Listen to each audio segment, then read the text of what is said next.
হিন্দু যারা আইনজীবী, যারা চিন্ময় কৃষ্ণ মহাপ্রভুর পাশে দাঁড়াতে চেয়েছিলেন, তাকে জামিন করাতে চেয়েছেন, আজকে তার জামিন করাতে দেওয়া হলো না। তাদেরকে এমন ভয় দেখানো হয়েছে বা মারা হচ্ছে এবং কেস দেওয়া হচ্ছে উল্টে। ঠিক আমাদের, আমি বললাম না, আমি কালকে গাদ্দাফি বলেছি, মুখ্যমন্ত্রীকে আমি গাদ্দাফি বলেছি, খুব গায়ে লেগেছে, খুব কষ্ট হয়েছে। যখন গাদ্দাফির মতো কাজগুলো করেন তখন কষ্ট হয় না। এপিট আর ওপিট, মোহাম্মদ ইউনিস ওইদিকে আর মমতা ব্যানার্জি এইদিকে, এক কাজ, হিন্দুদেরকে কোণঠাসা করো 30% ভোট ব্যাংকের জন্য, এক কাজ করে চলেছে। আজকে যারাই হিন্দুদের জন্য কাজ করছে তাদেরকে আজকে কেস দেওয়া হচ্ছে, ভারতীয় জনতা পার্টির কার্যকর্তাদের কেস দেওয়া হচ্ছে, বাড়ি থেকে পুলিশ তুলে আনছে, রামনবমী করতে দেওয়া হচ্ছে না, দুর্গাপুজো করতে দেওয়া হচ্ছে না। সেটা বললে তারা আবার বলে যে আমরা নাকি দুর্গাপুজো করতে দিই। কোন মুখে বলেন আপনারা? অরূপ বিশ্বাস সেদিনকে বলছেন বিধানসভার মধ্যে আমরা দুর্গাপুজো করতে দিই, আমরা রামনবমীর মিছিল করতে দিই।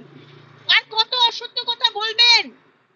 হিন্দুদের উৎসবগুলোতে আমাদের পারমিশন নিতে যেতে হয় বাংলাদেশের মতো। এক অবস্থা, একদিকে আমরা যাচ্ছি, একদিকে আপনারা আমাদের পতাকাকে ইউনিভার্সিটি যাওয়ার রাস্তায় মাটিতে ফেলে রেখে তার উপর দিয়ে পা দিয়ে দিয়ে স্টুডেন্টসরা ইউনিভার্সিটি ঢুকছে। আপনারা আমার প্রধানমন্ত্রীকে গালাগাল দিচ্ছেন, আপনারা আমার দেশকে গালাগাল দিচ্ছেন, আপনারা আমার হিন্দু ভাই বোনকে মারছেন, খুন করছেন, ধর্ষণ করছেন, আর আপনি এক্সপেক্ট করেন যে আমরা আপনার সাথে ভালো ব্যবহার করব। अभी तो शुद्ध ट्रेलर दिखाया है मोहम्मद यूनुस, सिर्फ ट्रेलर दिखाया है। त्रिपुरा होटल एसोसिएशन बोले दिएছেন বাংলাদেশীদের থাকার জায়গা দেওয়া হবে না।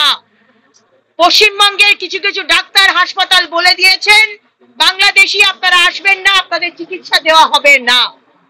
খেলা এখন শুধু শুরু হয়েছে, আগে দেখো হোতা হ্যায় ক্যা, যদি না আপনারা বন্ধ করেন। 28 অনেক কম নাম্বার, 28 অনেক বেশি। আজকে এটা তো অফিসিয়াল।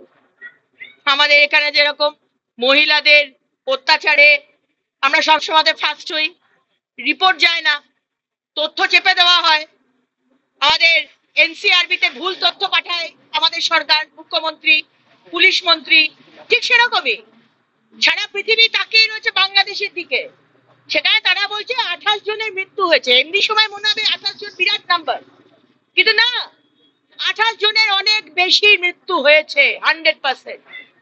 এবং মোহাম্মদ ইউনুসের সরকার আপনারা সেটা ঠিক মমতা ব্যানার্জির মতো দাবিয়ে রেখেছে। সেখানে আজকে হিন্দু মা বোনেদের, ভাইদের, হিন্দু মানুষকে যেরকম মারা হচ্ছে, মৌলবাদী শক্তি যেখানে আমরা আফগানিস্তানেও দেখেছিলাম কিভাবে যখন তালিবানরা সরকার বানালো সেখানে ওদের ইসলামিক এতে বা শারিয়া লতে যা যা আছে ঠিক সেইভাবে যারা ইসলামের নয় তাদের প্রতি সেই এক ব্যবহার। সুতরাং আজকে ব্রিটিশ সিটিজেন্স যারা, তাদেরকে ব্রিটেন গভর্নমেন্ট তারা সতর্ক করতে বলছে, কিন্তু সতর্ক করে হবে না। সারা পৃথিবীর যারা ডেভেলপড এবং শক্তিশালী দেশ তাদের উচিত স্যাংশন করা। বাংলাদেশের ওপর আমাদের দেশ থেকে এই যাবে না, বন্ধ। আগে শান্তি নিয়ে আসো, আগে সমস্ত মানুষকে সম্মান দাও, তাদের প্রাণের সুরক্ষা দাও, তবেই ব্রিটেন থেকে জিনিস যাবে। ইউএসএ বলুক, ইউএসএ থেকে কোনো জিনিস যাবে না। চায়না বলুক, কোনো জিনিস যাবে না। জার্মানি বলুক, কোনো জিনিস যাবে না। ভারতবর্ষ বলুক, কোনো জিনিস যাবে না। তবেই এরা ঢিট হবে।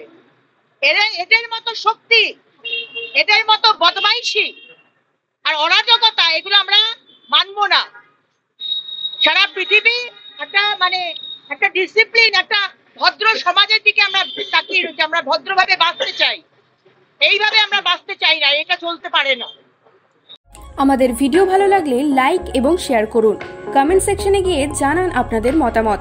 আরও ভিডিও পেতে আমাদের চ্যানেল সাবস্ক্রাইব করুন এবং প্রতি মুহূর্তে খবরের আপডেট পেতে প্রেস করুন বেল আইকন।